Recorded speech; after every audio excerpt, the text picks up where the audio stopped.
Now let's do the same thing for a predatory ethic. Here we can think of some historical examples. Various people who are admired, even though you or I would likely admire them. But someone like Al Capone, I would put forth as an example here, who was a great hero to many people in the organized crime world and the object of sneaking admiration by people outside of the crime world. Many women found Al Capone enormously sexy and attractive merely because he exuded the power and the success at wielding his power according to a predatory ethic.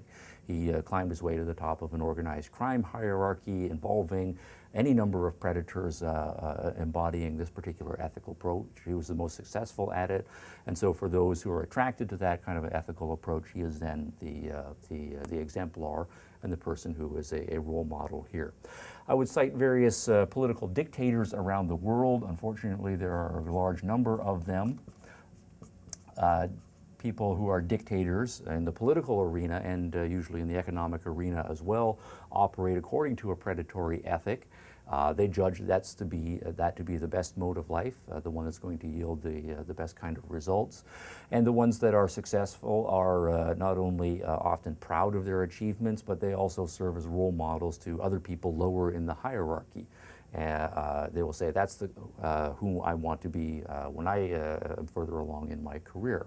Or at a more childlike level, if we can think of children, in many cases, say young boys who are on the cusp of puberty, if they've grown up in certain kinds of neighborhoods that are dominated by gangs, if you ask who are their role models, who are instantiating for them the idea of what the best kind of life is going to be, in many cases it is going to be the young man or the older man who is higher up in a gang hierarchy, who has all of the bling and all of the women and all of the power to achieve whatever it is that he wants in his zone of life. So from the perspective of the young man making his own choices about how he's going to live his life, what values he is going to pursue, that gang leader is going to be someone who is seen as a moral hero, right, to that particular person. And we can do the same thing for altruism as a moral theory. Think of role models, persons who are heroes from that particular perspective. I think the most famous person of the last half century who would fall into this category would be Mother Teresa. I believe she was originally Albanian and became a monk and then worked in the slums of Calcutta.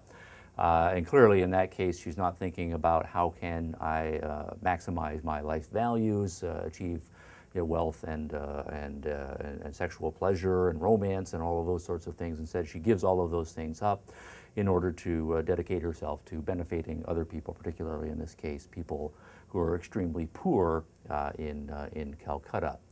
Notice, of course, some complication here, given that Mother Teresa is religious. We could, of course, make the argument that really she's a long-term egoist, arguing that she believes in life after death and in heaven and hell, and in a religious tradition that says if she acts a certain way in this life, she gets the ultimate reward by going to heaven, in which case it's just a temporary investment or sacrifice that she's making in this life, but ultimately what she really wants is a long-term benefit in heaven, and so in the short term other people will benefit, and so really she's acting in her long-term self-interest.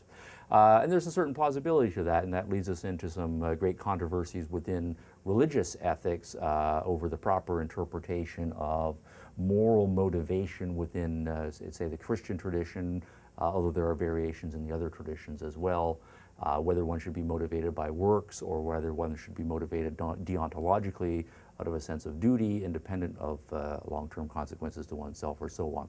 I want to set all of that aside for now and just say that the way Mother Teresa works as a role model or as a hero to most people is because she seems to exemplify the altruistic tradition, setting aside trying to figure out what was going on inside her personal head. The external purpose of her as a role model or hero is to exemplify rather the altruistic tradition.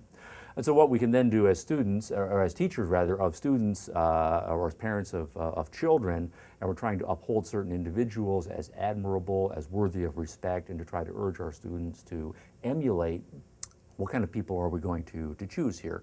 And we do know that parents the world over choose very different types of individuals as role models for their children. They themselves try to embody very different moral codes and be role models for their parents. And they point to very different individuals, very different moral types, hoping to inspire their children and students in those directions.